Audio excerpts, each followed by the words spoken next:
जब संसार में अंधकार छा जाता है, जब मानव का मन विचलित होता है, जब हृदय में अस्थिरता जन्म लेती है, तब माँ दुर्गा का ज्ञान हमें स्मरण दिलाता है कि धैर्य ही तप है। यही वो शक्ति है जो साधक को साधना के शिखर तक पहुंचाती है। माँ ब्रह्मचारिणी, माँ दुर्गा का दूसरा रूप, जिन्होंने हिमालय की कंदराओं में सहस्त्र वर्षों तक कठिन तप किया। उन्होंने न केवल आत्मशक्ति का परिचय दिया, बल्कि यह भी दिखाया कि असली शक्ति बाहरी नहीं बल्कि भीतरी धैर्य में है। उन्होंने न तो समय की चिंता की, न ही परिणाम की। बस एक लक्ष्य था, शिव को प्राप्त करना, और उसी लक्ष्य के लिए उन्होंने अपने संपूर्ण अस्तित्व को समर्पित कर दिया। उनके तन पर केवल मृगचर्म, हाथों में कमंडल और रुद्राक्ष की माला, परंतु हृदय में अडिग निश्चय और अगाध धैर्य। उनके तप से अग्नि भी शांत हो गई, ऋतुएं भी स्थिर हो गई, प्रकृति भी नतमस्तक हो गई, क्योंकि धैर्य की ऐसी प्रतिमूर्ति पहले कभी ना देखी गई थी। उनका संदेश स्पष्ट थी, जीवन में जो भी ऊंचाई प्राप्त करनी है, उसमें पहला और सबसे बड़ा गुण धैर्य है।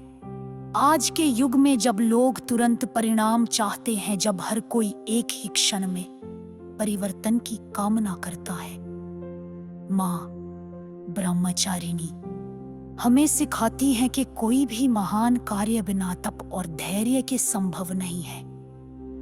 ये जीवन एक यात्रा है और हर यात्रा की परीक्षा धैर्य से होती है। जैसे बीज धरती में दबता है, अंधेरे में रहता है, परंतु धैर्य के साथ अंकुर बनकर निकलता है, उसी प्रकार हमारा भी जीवन है। हमें भी धैर्य रखना होगा, चाहे कठिनाइयां आए, चाहे संसार विरोध करे, चाहे समय कठोर हो, परंतु मन को अडिग बनाना होगा, संकल्प को दृढ़ रखना होगा। माँ कहती है, तप वही सच्चा जो बिना फल की आशा के किया जाए, और वो तप तभी संभव है जब साधक में धैर्य की भावना हो।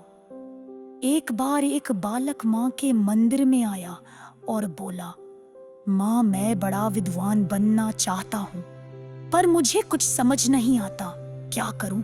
माँ मुस्कुराई और बोली, तू प्रतिदिन आकर एक दीपक जला और उसे देखकर मौन बैठ। कुछ मत सोच, कुछ मत मांग, बस दीपक को देख। वो बालक रोज आता, दीपक जलाता, मौन बैठता। दिन बीतते गए, हफ्ते बीते, महीनों की चुप्पी में वो बालक धैर्य सीखता गया। एक वर्ष बाद वही बालक एक शांत विद्वान बन चुका था। उसके शब्दों में गहराई थी, उसकी दृष्टि में प्रकाश था और मन में स्थिरता। माँ ने उसे नहीं सिखाया, परंतु धैर्य की शिक्षा स्वयं उसके भीतर उतर गई। यही माँ ब्रह्मचारिणी का चमत्कार है कि वे बिना कुछ कहे भीतर परिवर्तन कर देती है।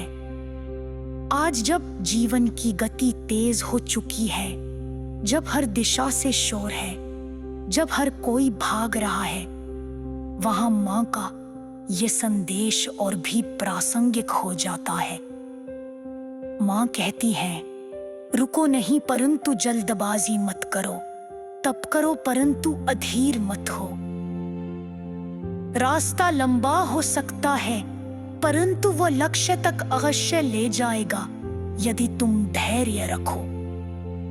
जैसे एक कुम्हार धीरे धीरे मिट्टी को घुमाता है, आकार देता है और फिर आग में पकाता है, तभी वह घड़ा बनता है।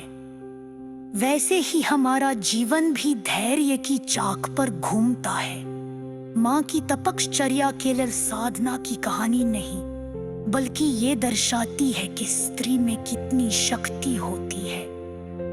एक नारी जो शांत दिखती है पर भीतर से अटल होती है, वही इस सृष्टि की धुरी बन सकती है।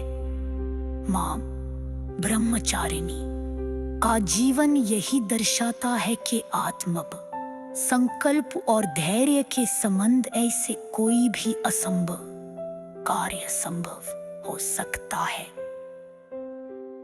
जब उन्होंने शिव को पाने का प्रण किया तो उनके सामने असंख्य बाधाएं आई।